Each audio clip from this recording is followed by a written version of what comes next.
Welcome. Thank you for joining me for this dive and journey into the bee goddess and the sacred drum. I would love to know where you're tuning in from. I see some familiar faces and some that are new to me. If you would put in the chat, where are you tuning in from? This beautiful planet of ours on new moon solstice portal. I am in the Takelma, Shasta, Athabascan tribal lands, now known as Southern Oregon to some. And this is a subject of the bee priestess, the bee goddesses, and the sacred drum. That is something that I have spent many a moon contemplating, and sometimes I have felt a little rogue in my deep interest in the subject, but given that almost 200 of you registered, evidently I'm not alone in my interest, and that makes me feel just amongst kindred today. So I'm just looking at the chat here. We have hello, hello, hello. Vermont, Kentucky, Michigan, New Jersey, Soggy, Colorado, Nova Scotia, Arizona, Massachusetts, Toronto, Philly, yay, Colorado, Philly in the house, more Philly, Chantilly, Vermont, is it? North Italy, Maryland, Oregon, UK, Florida, Palm Desert, California, Eugene, Colorado, Sweden. So it is a global cross-cultural group, and the subject that we're delving into really actually also is a global cross-cultural, polycultural, ancient, modern, future subject. So this incredible ancient lineage of the bee goddesses and the bee priestesses. We begin way back when, we begin all the way in the Cenozoic era, which is 66 million years ago. So we're talking about something that really preceded humans and actually is part of why we're here. When we speak about the honeybees, we're speaking also about the pollinators in general. We're speaking about the ones that pollinate our foods. Apis mellifera, bombus, many different names for those that pollinate our food. And to begin this journey with you all, I just want to take a moment really of reverence for these creatures, these ones that give us food, they give us our herbal medicines, they give us so many things, the honeybees. And I came across this subject as a student of the late Lane Redmond, And I have since gone on to create a methodology and a body of work and a body of teaching called the Sacred Drumming Academy. I'm also one of the faculty of the Shift Network. And so I have been delving into the subject for a few decades now. How are they connected? The bee goddesses, who are the bee goddesses? Who are the bee priestesses? And how are they connected to drumming, which can seem like such an incredible reach, isn't it? You're telling me that there's a bee goddess history and a bee priestess lineage that is connected somehow to drumming. Yes, it's connecting to frame drumming. And for those of you that are new to the frame drum or new to these teachings, the frame drum is one that is something that's found cross-culturally, globally. A drum like the one here.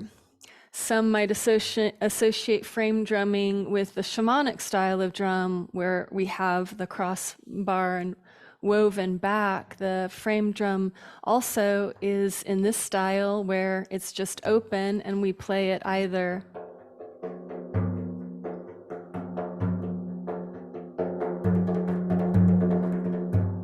on the lap or hand held.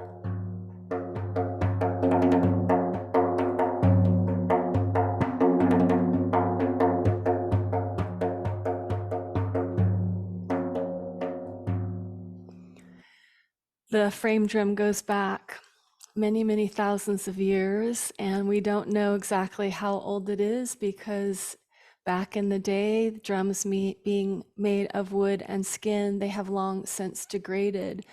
But we have thousands and thousands of images, artistic images of what is archetypally woman with the sacred drum. And you might start seeing women and people of all orientations and all expressions playing these drums. And there's a reason why drumming is coming strongly back into the collective consciousness. It is a very ancient practice that has the potential to transform consciousness. And that is one of the reasons why the drum was used in the ancient days across the world, in the temple complexes, and in the ceremonies, in the rituals, in the rites of passage, in the shamanic practices of the priestesshoods and of the shamans and of the seers and the oracles and the prophets throughout the world. And one of the main reasons is because drumming can be a auditory driving mechanism that literally changes the way that we think and the way that we perceive. So we are going back in time, back in time. As we enter into this journey today, I invite you to settle into your seat and also into your inner dominion. This is a mythic journey. We are moving into the realm of what is archetypal and symbolic. Sometimes it can be beyond or beneath the intellectual or the rational, though we are really bridging these worlds of intellect and intuition, of study and scholarship, and of what is the symbolic and what is the intuitive realm, the non-rational, non-linear, circular, cyclical. We move together in this polycultural group that we have gathered today, really in a collective journey of remembrance, reclamation. The drum is a human birthright, given that we all gestate to the sonic lullaby of mother's heartbeat and the way that that sound moves through the bloodstream. So hearken back to that. You might take one hand to lower belly or womb, or one hand to heart, and just start to tap in. Just start to relate back into the rhythms within you. Part of this offering is for this solstice portal to offer us a way to start to enter in. Take a few deep breaths and see if you can detect the rhythms inside you, the rhythm of heartbeat, the rhythm of breath. And that's where we begin. We begin at the beginning again and again, this beginning of our rhythmic inheritance. And so somehow, somewhere, someone thought up the drum, and many believe it was an independently arising phenomenon. And that means that it was, if you will, the 100th monkey, where many different people in different parts of the world had a similar idea. And part of the theory or the lore is that when agricultural settlements started to settle into different areas from nomadic ways of being, we started winnowing grain, and in that winnowing process, the grain sieve was created, and through that, many believe that the drum is a direct descendant of this winnowing tray or grain sieve. The drum traveled through many different routes across the world. It traveled through maritime travel, certainly on the Silk Road. It traveled through colonization. It traveled through nomadic discovery. It traveled through the ethers, really. The drum is first depicted in what is Çatalhöyük, which is now modern day Turkey. It's one of the first artistic depictions that we have on a shrine room wall in an ancient settlement that was built in a beehive fashion. And there are beehive frescoes on the wall of the hexagons, the cells of the beehive, these light, almost worn off depictions.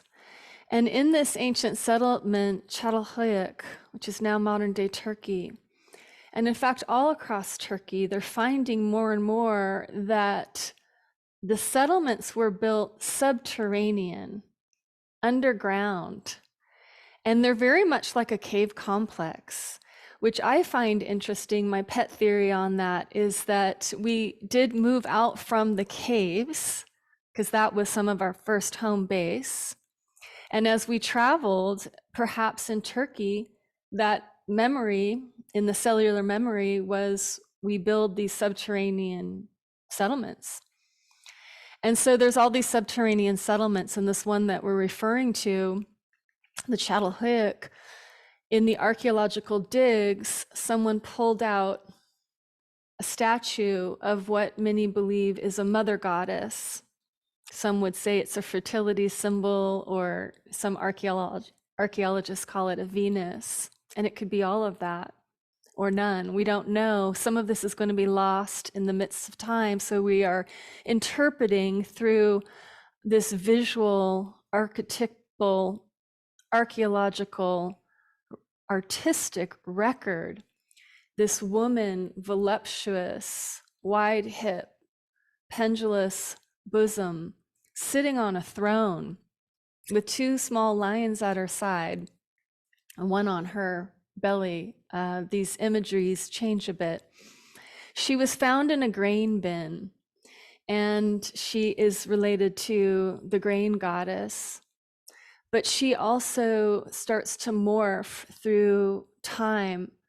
The same image starts to show up repeatedly. Woman sitting on a throne, flanked by lions, holding a libation bowl, which pours out the offerings of the liquid, whether it be water or honey wine or honey. She pours out these blessings. She pours forth blessings. She directly becomes known as Chibeli, Sibeli, Chibeli, Sibel, many different names. And she is known as the bee goddess. It's not something that I'm making up, just, to have an interesting discussion. She becomes the bee goddess.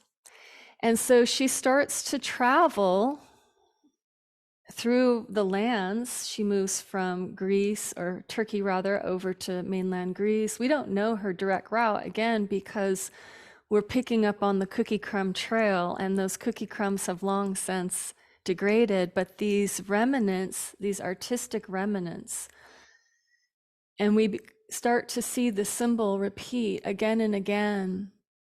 Woman with sacred drum, woman with frame drum. So now through my own research, which was sparked and spurred on by my late mentor and teacher, the late Lane Redmond, she wrote a book called When the Drummers Were Women. I know many of you out there are familiar and well read on the subject, but for those of you that are new, this book called When the Women Were Drummers. And in that book, it depicts this ancient history, and more precisely, herstory, and perhaps arstory. I think we need a few new words in the English language. Can we cojoin arstory, our story? It is the story of woman with the sacred drum, and it becomes so pervasive. Some still don't even know that this is part of our collective heritage. Woman with sacred drum. It's so archetypal, it's so pervasive, it's so widespread. And now through the lineage of my teacher, I collect thousands of images from all over the world of women with drum. And we'll see just a few in a little bit. But why the connection to the bees, the honeybees, the pollinators? Apis mellifera, and again, so many different names. I invite you in your own imagination, and I do encourage you to start to wake up the mythic imagination. Perhaps it already is wide awake, but for some it's gone dormant because we have been raised, many of us, in a culture that is having us externally look for our entertainment, our satisfaction, like so. But through these practices of the sacred drum, of drumming, of looking at some of these ancient imagery, we start to wake up the mythic imagination and the archetypal realm. In your own mythic imagination, bring to heart, to mind, honeybee. And what does she represent for you? And what does she mean for you and mean to you? Honeybee. When we say honeybee, we are really talking about all pollinating insects as this whole glorious group. What she means to me and the deep importance that I found, I joke, why should we be interested in the honeybee? Well, only the people that like to eat food, that is, delicious food, juicy fruits and healing herbs. The honeybee, of course, she is our keystone species. She's a linchpin in the system. If she goes away, we're eating porridge. So the depth of importance, and what I find so interesting is on the time-space continuum, these timelines merging, revealing really what are these sacred codes of our human connection to nature, connection to mother, mater, the matrix, ma, Yaya, Gaia, Panchamama. These intersecting timelines. The ancient ones knew the importance of the honeybee. They revered her deeply. They named their goddesses the bee goddesses, and the priestesses were the Melissa or the Melisai, the bee women, the bee maidens. We're just digesting here as this information is coming through.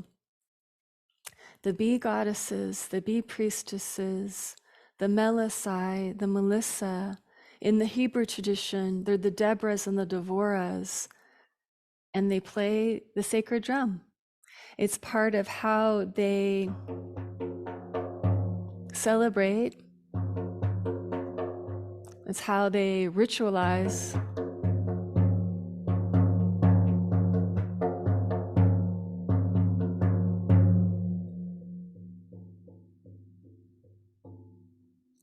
This intersection of woman with drum, and as we'll see in some imagery in a little bit, Cybele,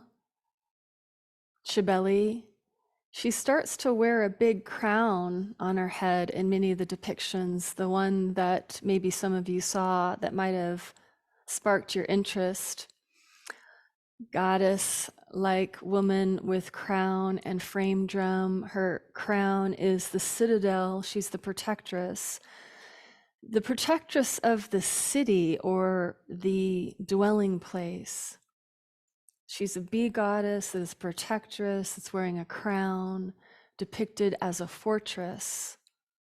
She has the lions at her side. She has sometimes a lion on her lap. She has the patera, the libation bowl. She is representing many things. Again, mother, the great all-begetting one, the one who desires to become many. She's the great multiplier. You give her a seed and she exponentially increases your abundance. She is the fertilizer. She is the one of fertility. She is the one of progeny. And this intersection, the crown and the lion, nature and culture woven together. And what these priestesshoods were in part responsible for was in the building of culture out of nature, and of course the men folk and the men that love women and the ones that love women, of course, all together were creating culture. And of course, we see how much our desire for this evolutionary impulse, which is eros, Cupid, with his arrows, this up-arising desire for creation. It arises as sensuality, it arises as sexuality, it arises as the reproductive power, the fertility. So that is an ever-arising inward stream for all of us. It's our creative potentiality. It's your creative potentiality.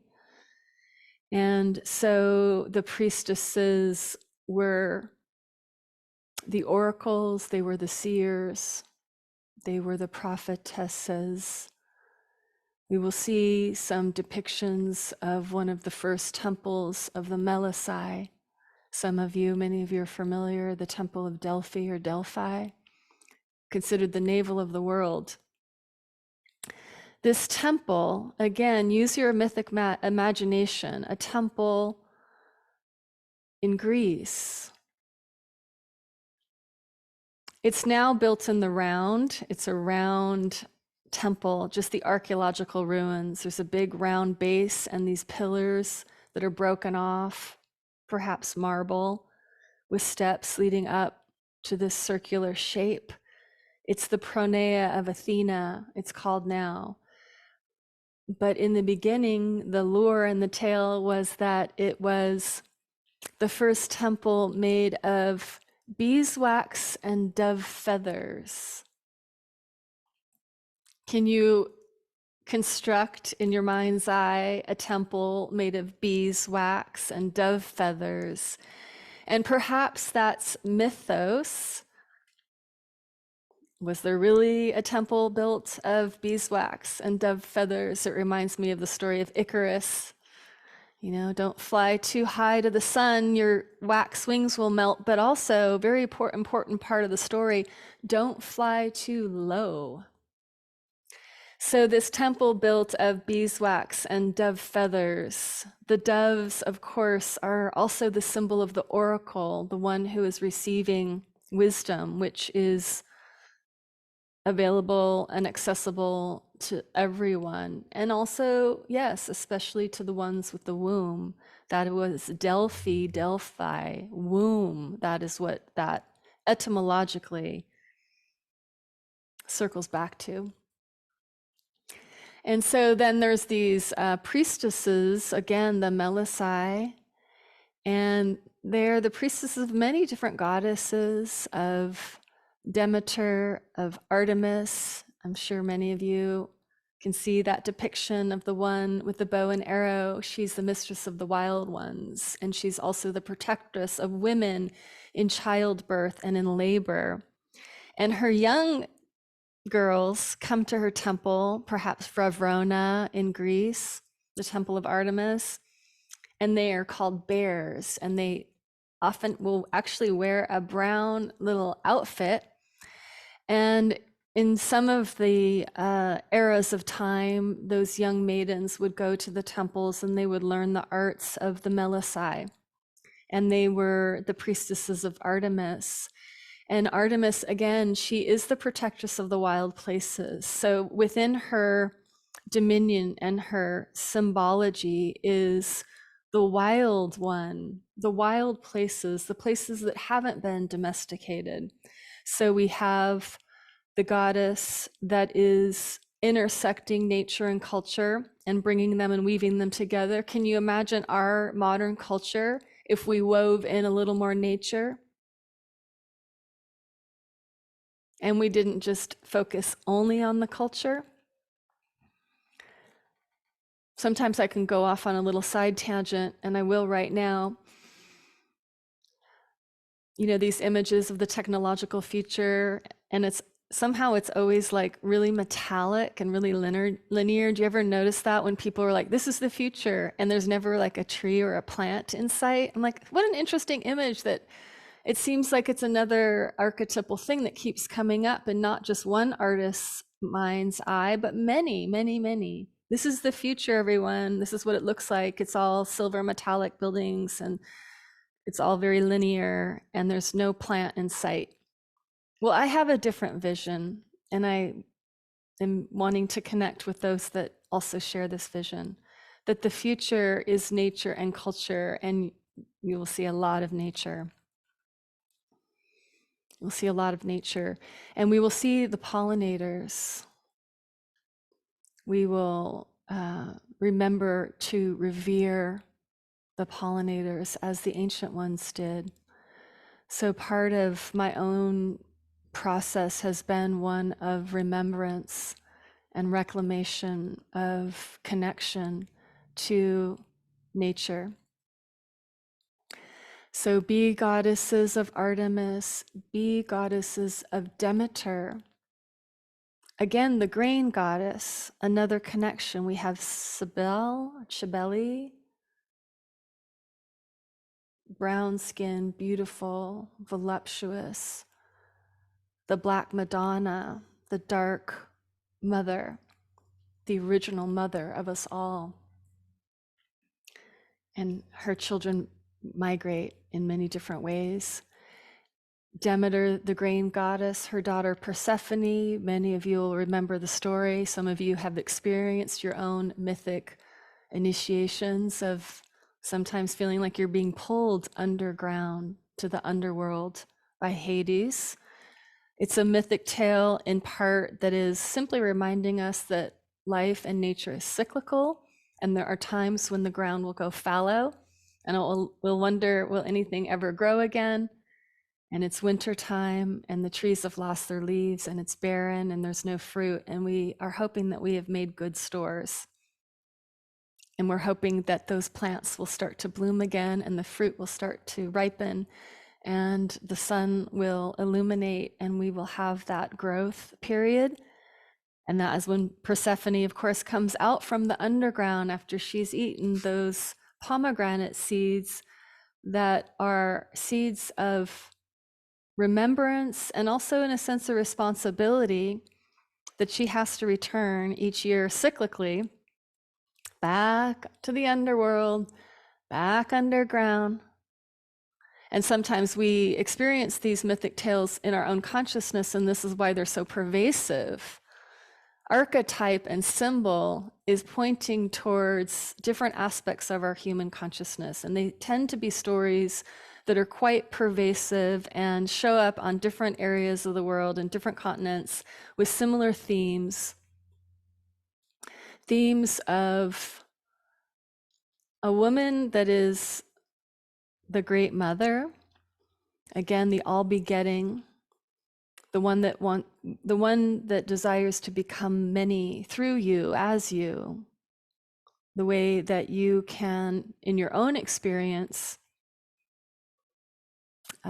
create from your own unique perspective. Persephone, as she comes up out of the underworld, some of you may be familiar with the ancient mystery schools. The mystery school of Eleusinian, the Eleusinian mysteries. In another area of Greece, there was Athens and then there was Eleusis. And between Athens and Eleusis was the sacred way, the sacred path. And the pilgrimage would happen from Athens to Eleusis, often accompanied by a processional of frame drums. That can really help the journey when you have somebody like holding down the backbeat as you're walking and you're like, okay, we're tired, but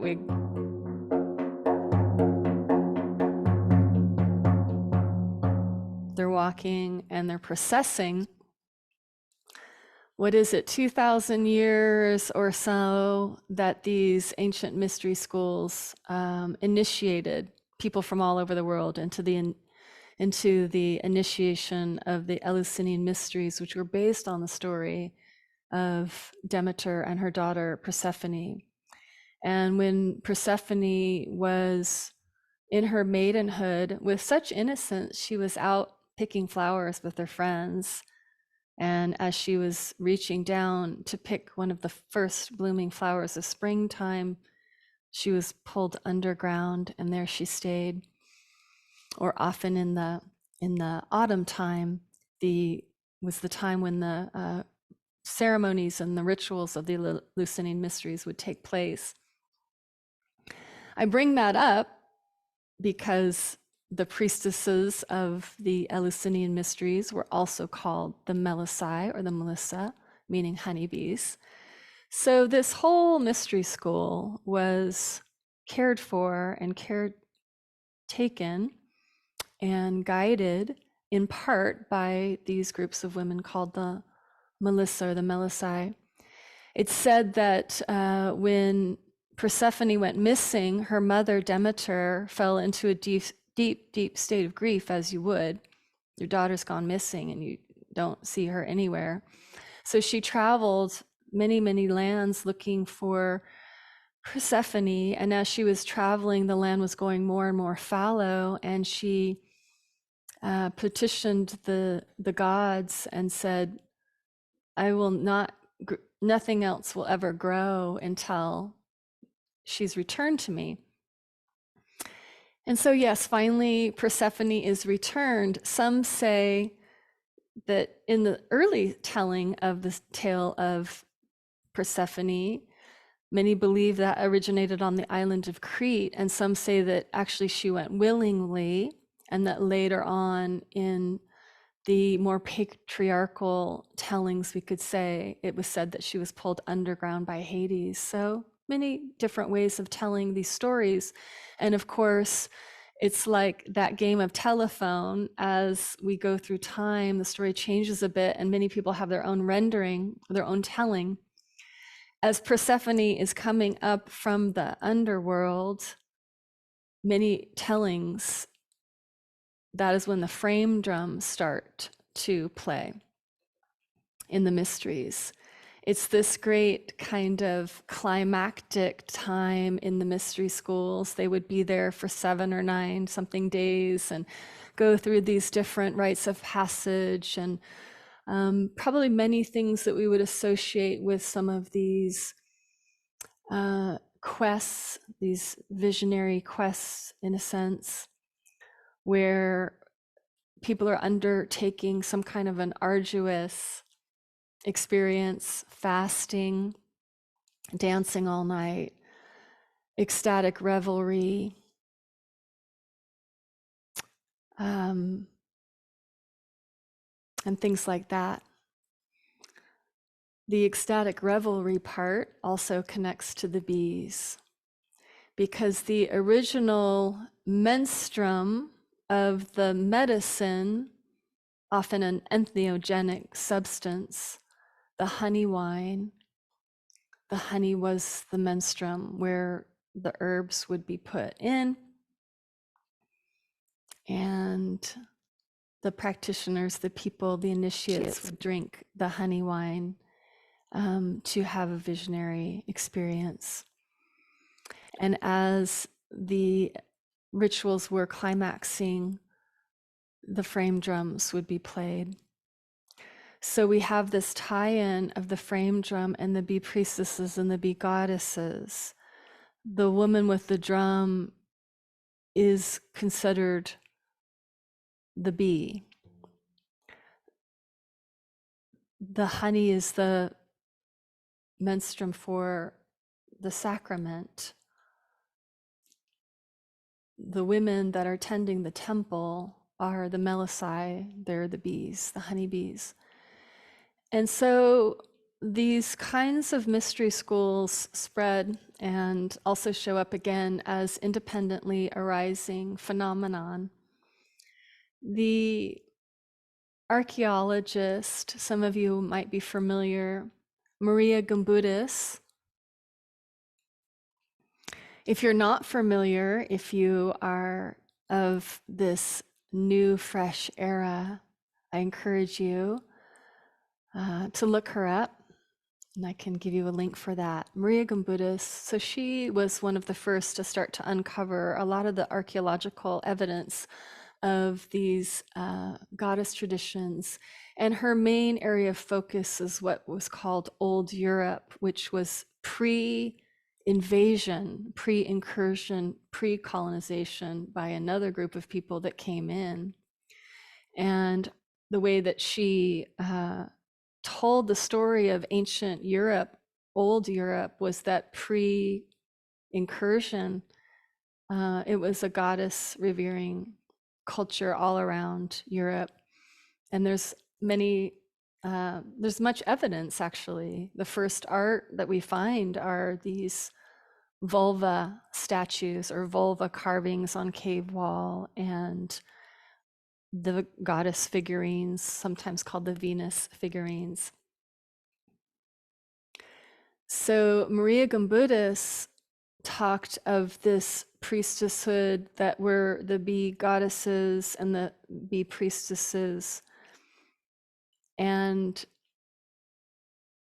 it is said that they were also active in the British Isles and Lithuania and Greece. And of course, these types of practices extend into many different areas of the world. If we go to India in our mind's eye, the bee goddess is Brahmari Devi. If you're familiar with the tales of Durga, the one that rides the lion, and she has the implements of battle, and she's riding in with this ferocity, really, of love, the ferocity of love, of a mother for her children. that kind of love. It's a ferocious love. Do not mess with my cubs. So she's riding in on, with the implement of battle, but again, these are archetypal tales, and she's slaying really the demons of our own mind, our own thought patterns. And in one form, she then morphs into a swarm of humming, buzzing black honeybees that come in to dispel negativity and darkness.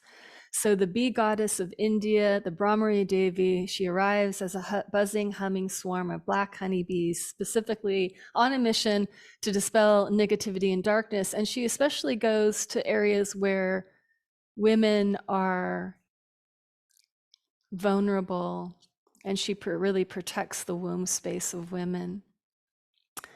Womb, the Delphi. So the bee priestesses and the sacred drum, there's so many different tie-ins. Artemis, Demeter. The priestesses of Dionysus are another. Many of you are familiar with Dionysus. He's often called the drunken god of wine, but of course there's so much more to the story, and he is this wild one as well, and he really represents wild nature, undomesticated. His counterpart is Apollo, who represents more, again, the citadel and the culture and architecture and buildings and structure and logic and intellect. That's Apollo's dominion. He's the solar god of light. And his counterpart, Dionysus, again, he's the wild one of mischief and merriment and ecstatic revelry.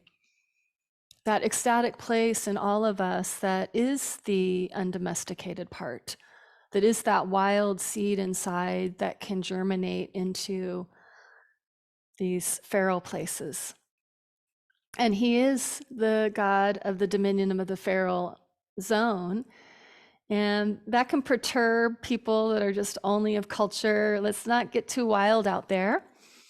But many, in fact, all humans retain their feral nature, because after all, we are our species of bipedal upright humans that make computers and things, but at our core, we have this wild side. And so his priestesses, the priestesses, were also, once again, the Melisai. And they are very, very, very deeply connected to the frame drum. In fact, many of the images that we see of priestesses with the frame drums, and oftentimes head will be back in this kind of ecstatic form. They're dancing. They are the ones that are very connected also to the frame drum. And when they are in processional, when they are moving through the forests, they often would celebrate in the nighttime, sometimes in the cave complexes. There's, of course, the men folk with them as well, and often you will see depicted what is called the thyrsus. So if you imagine a big plant stalk, it's a fennel stalk, and it has a pine cone tied to the top with beautiful ribbons, so it's very decorative. It's a staff. It's the thyrsus staff. And it's said when that is struck into the ground that milk and honey spring forth from that. It's again alluding to these places, the wild ones. And that's a theme that we will hear again and again, the land of milk and honey, the lands of milk and honey. And some areas of the world really take on that characteristic and that name. For instance, some areas of the British Isles were considered the land of milk and honey, and other places as well. And what it's all pointing towards, in part, and there's many layers to this, is that sweet place within the sacrament.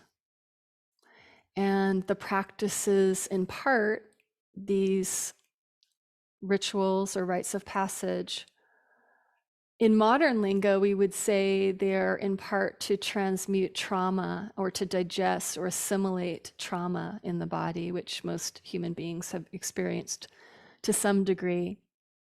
So the trauma is considered the bitter medicine in our lives. And then, of course, the sweet, the love of family, the love of animals, the love of connection to people and community and circle. And as initiates, they were making nectar of both the bitter and the sweet in the heart. It's a process of alchemy. And if we really look to the hive herself, and of course we know that the hive is mostly female bees, the sisters of the hive, and they are gathering the pollen and the nectar from the fields and the flowers. So again, in your mind's eye, imagine a landscape around you perhaps, or somewhere that you really love, something that is really flourishing and really fertile. And what kinds of plants do you see there? What kinds of flowers do you see in your mind's eye? And we see the honeybees and the pollinators going flower to flower, dipping their proboscis, their long tongues in, sipping up the nectar, gathering the pollen, packing it on their little pollen packs. It's like little motorcycle packs in the back. And they buzz back to the hive. And when they get to the hive, they tell their other sisters by dancing a figure 8 on the surface of the hive, the infinity symbol. It's called the lemniscate. Can you make an infinity symbol with your finger just to kind of be with me in this? That infinity symbol, yes. It's another archetypal symbol. The past, the future, the past, the future, the not in the middle, the present moment as it's arising. So it's said in some traditions that the bee priestesses work with the lemniscate, and there are certain traditions that are said to be an unbroken lineage from the ancient days, whether that is hyperbole or the truth. I'm sure there are remnants. Of course, there are golden threads that pull through on all of this. Many of the practices, of course, go underground. And as we like to say, especially when you're looking out for a picture of woman with sacred drum, she's often there hiding in plain sight. Start to look around, especially in the museums, but sometimes in surprising places, cathedrals, and in stained glass windows, and sometimes just on grandma's curio. Woman with sacred drum, woman with frame drum, she's hiding in plain sight. She's so pervasive, I think it would actually shock a lot of people, because maybe you didn't learn that in school. Why would we not learn? Well, really no one knew. No one had put this together really in this era of time on such a broad, wide scale until Lane Redmond came along and started looking through the slides of her teacher, Glenn Velez. And as an art history major, so 1980s, New York City, Lane Redmond is there. She had a really strong calling to the drum for some reason. So she ended up studying with Glenn Velez. She thought she was going to learn to play the doumbek, the ceramic drum, or maybe congas or something. When she got to Glenn's house that day that she was going to go study with him, he had broke the ceramic drum, and he said when she got there, "I'm sorry, but the drum that you wanted to study, I broke it this morning." And he pulled a frame drum off the wall and said, "Well, what about this?" So that was her entry, my teacher's entry into drumming.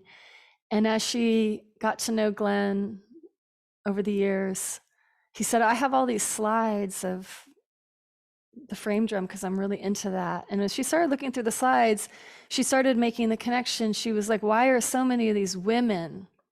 And yeah, we are going to emphasize an underlying woman. We're not going to throw that word out. No, it's women. And there's a whole spectrum. Both things are true. But this is woman with the frame drum. And again, there's also evidence of diverse people and diverse expressions. But in our story right now, we're talking about woman with the frame drum. And so she saw all the images and she started putting it together in her mind. She said, wait, this is bigger than any of us knew. And so on her travels through the Middle East and through different areas of the world, she started taking more pictures and created this record. And since then, it's just exponentially expanding and exploded.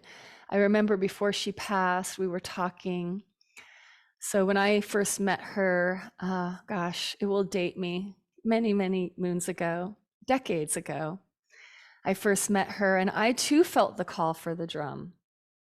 I was like, there's something about the drum. So I had my first teacher was a Nigerian, Babatunde Olatunji. Some of you might know him. He was an amazing Nigerian drummer, and he was so prolific and so generous and so welcoming, and said, yes, you may come and learn the drum, even though they really wanted me to be the dancer. I'm like, I just want to do the drum. I don't want to do the dance. I love the dance, but I don't know. So when I met Lane and I saw the frame drum, I too felt that recognition. And since then, many others are starting to feel that recognition, that remembrance. There's something about the drum. Or maybe it's just brand new and it's interesting to you and you're like, wow, I would love to have an instrument, a sacred instrument that I can play for ceremony, for ritual, for meditation. And so we're weaving this all in, this ancient herstory, these ancient archaeology, woman with drum, showing up in some of the most unlikely of places. I'm kind of just downloading from source right now, but one that just comes to mind, this one cracks me up, the Vatican City, Catholicism. That was built actually on the Temple of Cybele, the one that had the drum. They built that right on that land. That was there before they built the Vatican. But if you go evidently into the subterranean part of the Vatican, what is it called? Help me out here with the word, not the archive, something with an A underneath.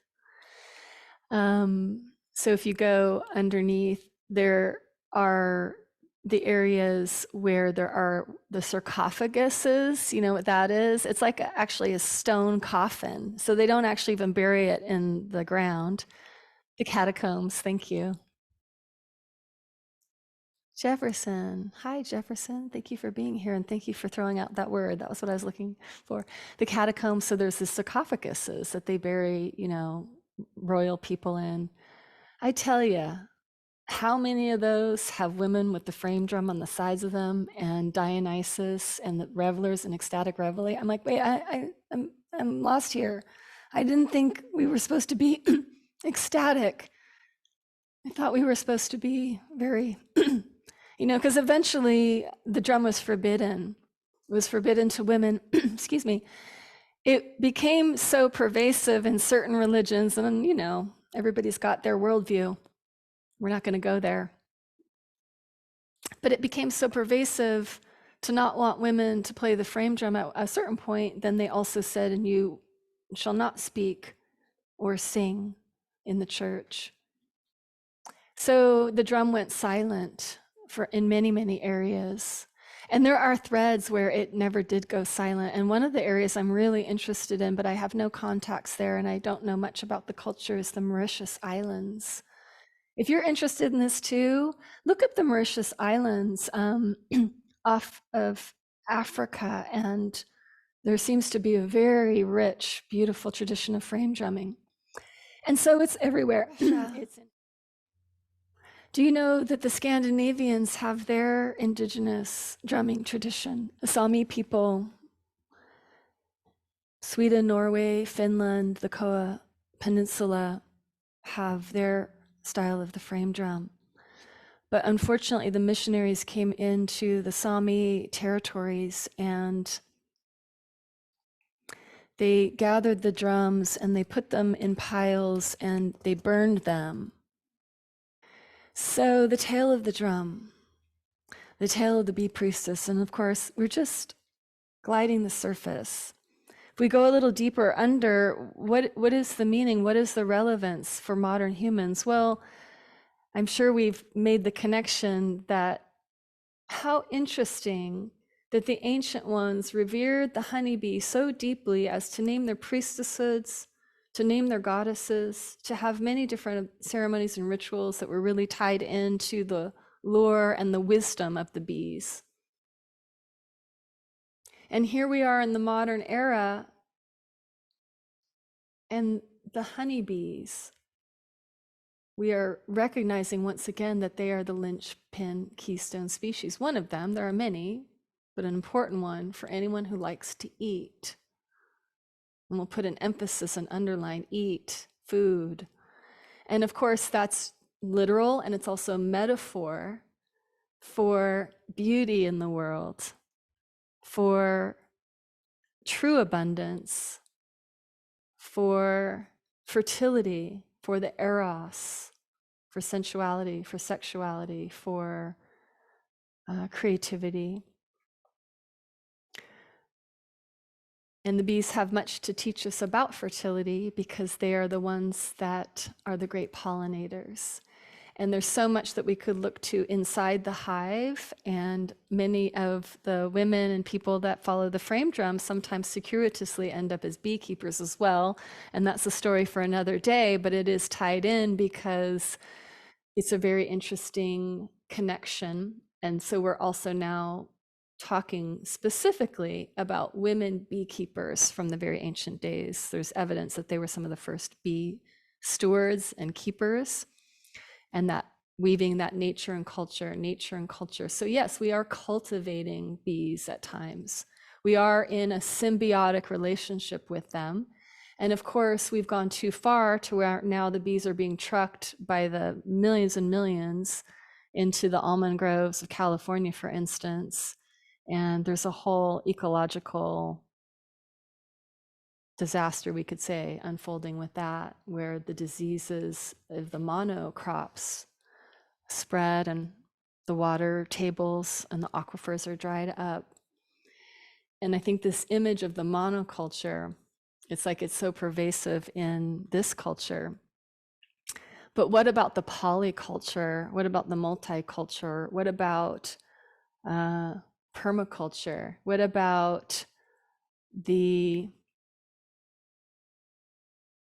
fields with many, many different kinds of flowers? If you had your choice, would you want the monoculture or would you want the polyculture? And that also, of course, extends to our humanity.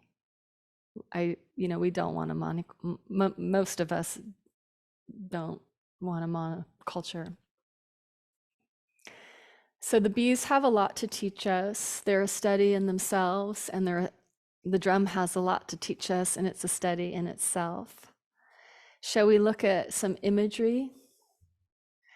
Should we look at some slides? Got some thumbs up. So now we're going to look at some slides, and this is for those that are visual learners and anybody who just likes the imagery. This is just a little tiny taste. There's so much more, so many images. And part of what we learn in the Sacred Drumming Academy is to also look at the imagery and kind of let that be a transmission into our whole system. You're seeing how pervasive this art form was, that artists of every genre wanted to depict women with the frame drum again and again and again. And one thing about that as well, before we go, these are many artists that would have never had contact with each other. Of course, there were groups of artists that were all kind of, influenced, but it crosses so many artistic time periods, from the ancient temple fresco to the temples of Dendra and the temples of Egypt. We see both the honeybee depicted. Of course, the pharaoh is the one of the honeybee as well. And Egypt is also the land of milk and honey. We see the hieroglyphs of woman with frame drum that means to beat the drum and also to be in joy. Those two things simultaneously. You are beating the drum and you're in joy. So throughout Egypt, and then of course Greece, pervasive woman with drum, pervasive bee archetype types. The first minted coins, the first money ever made was symbol of bee in Artemis's temples. On and on.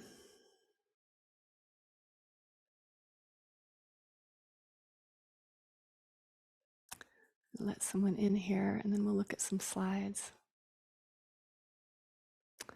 See if we can get the tech gods to agree to slides today. Thumbs up if you can see the slides, please. Thank you, everyone. So yes, the bee goddess with the drum, and this is the depiction I was talking about.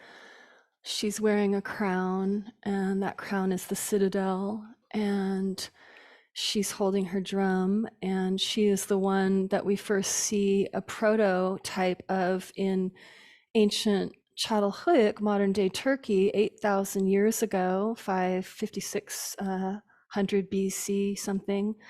And she is the sister of the woman that was found in the grain bin. She's a continuation. And so sacred drumming is a worldwide cross-cultural art form. Almost every culture throughout time and place creates a sacred drum. In the distant past, the sacred drum was primarily in the domain of women. So frame drum, for those that are kind of new to this art form and study, it's really anything with the round skin, shell, or surface is larger than the depth of the shell.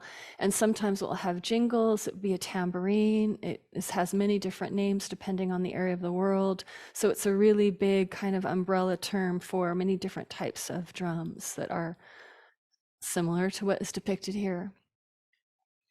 This is the image that I was referring to. If you look at the person kind of down in the very middle bottom, that round shape, the archaeologists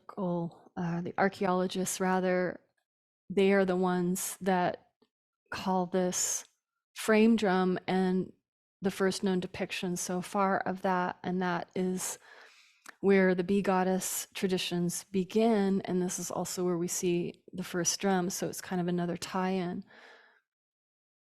And here is another angle of her with her crown and her drum, and this is actually from a mold from Greece, and they found the mold and they actually made this new rendering of this ancient mold, and this is in the Archaeological Museum of Athens.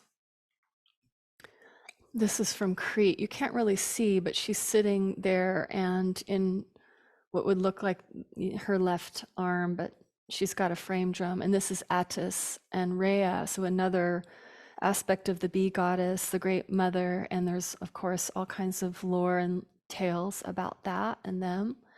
He's a vegetation god. Here she is with the frame drum and the lions. They're kind of hard to see. And she has her libation bowl and she has her crown. And this is in the museum in Crete, Heracleon Museum in Crete. I took this a few years back. Here's another one that's a little more rough hewn. The bee goddess again with her drum.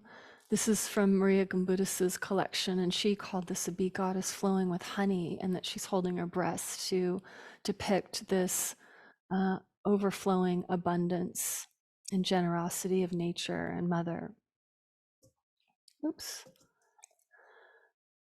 The Cenozoic era, 66 million years, and they are in decline because of our human behaviors and habits. And for anybody who's ever tried to keep bees for any length of time, yeah, you lose them. They die constantly. So it's a little bit of a hard kind of connection to create. It can be challenging. First coinage, Temple of Artemis, honeybee. The bee goddesses, where it is half Hymenoptera bee and half woman. And they are these psychopomps, these hybrid gold emblems. And if you see the one on the right, you see the two lions, and then she has her wings. And so many of these symbols and glyphs kind of carry through in different ways.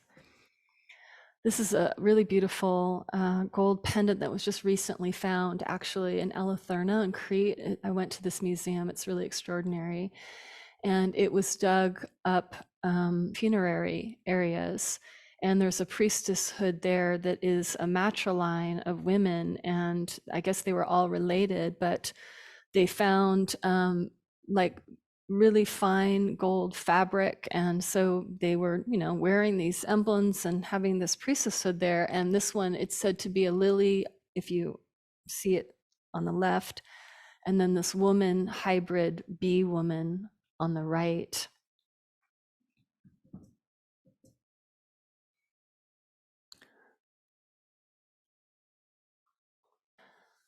Dionysus, Ariadne, and Eros. Eros, you see him on the left with his frame drum. He's another one that's really deeply connected to the drum. I have a whole teaching on that. I find that really interesting. He's one of the males that's most depicted with the drum is Eros, who's the god of fertility. He's much like Cupid. He has very similar kind of symbology. And then in Egypt, he's the main male with the drum is Bes, and he is the protectress of women in childbearing and in labor. So some interesting tie-ins there, and many of you will know the story of Ariadne and the labyrinth and the Minotaur and all of that. This was what I was depicting, the temple in the round, the Athena Pronea, which said before this was the temple made of beeswax and dove feathers, and just such an extraordinary area of the world, the natural environment and the sacred springs and the caves. And this is where a lot of the Melisai, their initiations would happen. And then when this was in ruins, the Temple of Apollo was built, and that's where we will find the Oracle of Delphi, who goes into the subterranean area and sits on the tripod and makes prophecy. And this happened for 2,000 years with people coming from all over the world to ask questions. And so this was a long lineage, and her priestesses were the Melisai and the Melissa. The Oracle of Delphi, some say this is like a honeycomb kind of depiction, or bees, and it's considered the navel of the world. The omphalos, the Delphic bee, and again, Delphi, the womb space, which is also connected to the hive. The Temple of Apollo, and so you go up on the hill, and that's the ruins of the temple now. And there's Apollo with his muses, and you see one of them has the frame drum, and it's often either Talia who has the frame drum, or it is Erato, and she is the muse of erotic poetry. I guess there's a whole genre for erotic poetry that the muse will kind of help you connect with. And also with Ambrosia is another of the muses that has the frame drum, which ties into ambrosia, the elixir of immortality, the sacraments that are in the honey wines, the mead maidens, the thyrsus or thyrsus dripping with honey. On the left, the fennel stalk with the pine cone and the ribbons. And they have, what is this, a lion or some kind of feline to depict, we're in the wild nature now. We are communing with the wilds. And then we have the olos, the double flute, which has such an amazing sound. People are starting to make those flutes again. You can kind of look it up on YouTube and hear that. And it's just this haunting, beautiful, mythic sound. And then it would be accompanied with the frame drum, with the maenads, or You may not remember, but someone in some future time will be priestess in cuneiform. The bee pendant that was found here in these big honey jars or olive jars. Knossos, where the labyrinth is in the story of Ariadne. And Ariadne is very much connected with the frame drum, as we saw in the picture with Dionysus and Eros. In the Hebrew tradition, the bee women were the Deborahs or the Devorahs, and these were dug up in the sands of Israel. Also, of course, Miriam, the prophetess, who plays the frame drum in the Exodus. I love this tie-in. The traditional Ukrainian frame drum is called the bubin, meaning bumblebee. How coincidental is that? And you see she plays with the tipper, the stick.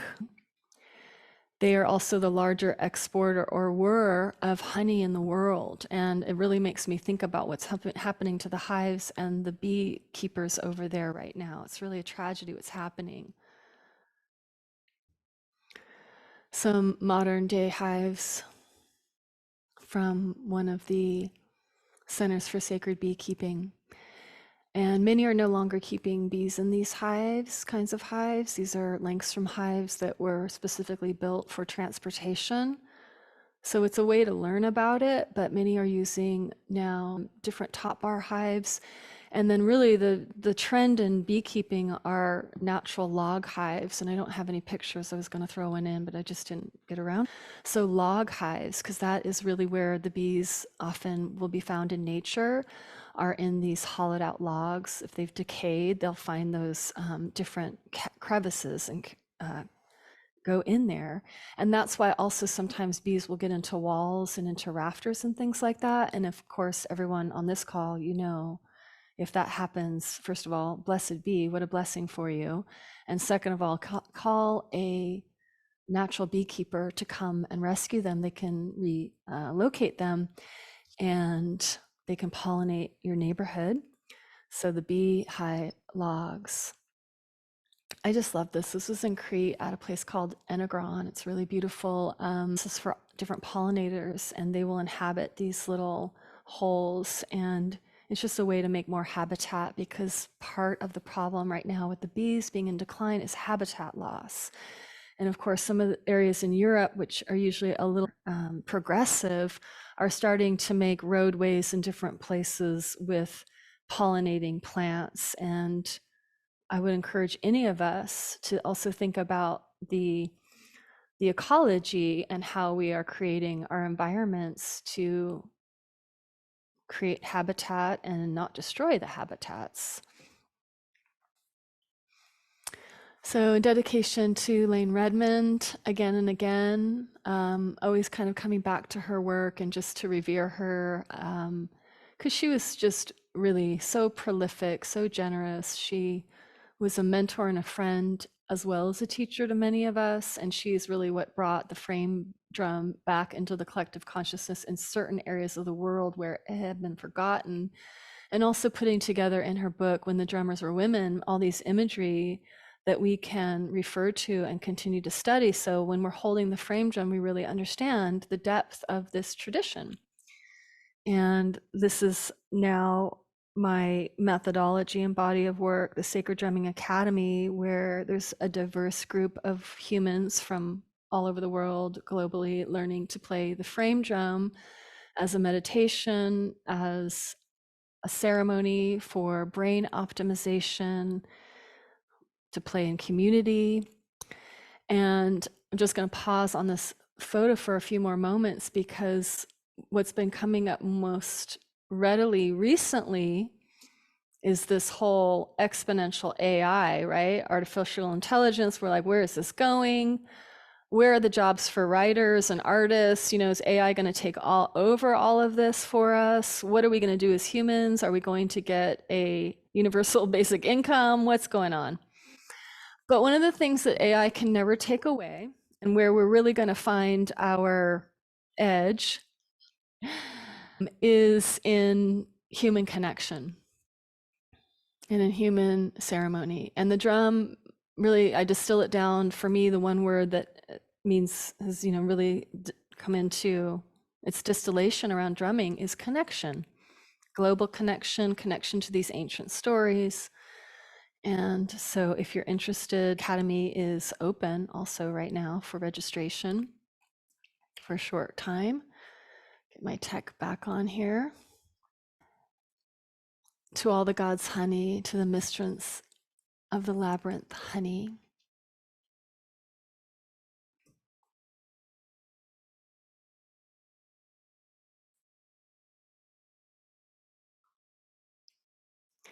Blessed be, blessed be. A little bit about the bee goddess and the sacred drum. I'm going to place in the chat registration for the Sacred Drumming Academy if any of you want to learn the frame drum. So just a little bit about the Academy. You learn to play the frame drum from the very beginning. All you need is a drum, and we learn the drum from the universal elements. So registration for the summer session is open now for a little bit, for another week or two until registration will close, and then we'll go into learning the frame drum. And please look up Lane Redmond if you are not familiar with her work. Play a little bit for you as we close. Bringing to heart to mind in your mythic imagination the honeybees, your connections.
Thank you all for spending this time with me today.